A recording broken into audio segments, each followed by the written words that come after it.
i-exercise yung right to vote at saka hindi na ukubra yung reklamo tayo ng reklamo kung tayo mismo hindi tayo pumipili ng gusto natin na ipwesto sa gobyerno.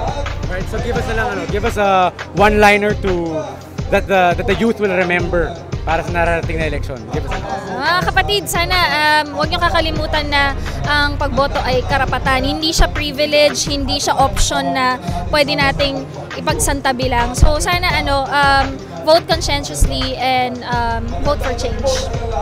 Magandang araw. Ako po si Jeffrey Del Rosario ng Ateneo de Manila. Nais ko pong makitulong at makibahagi para sa Rock the Vote campaign.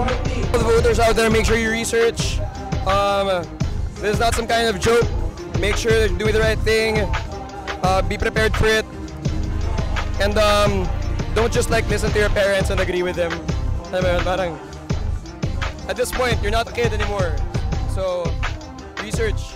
Your job, do your part. Yeah. I joined this event for good governance.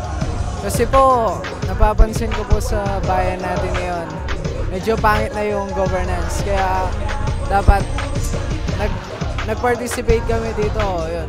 Para na rin sa ating mga kabataan na nanonood para ma-inspire sila na makinig dito sa event na to.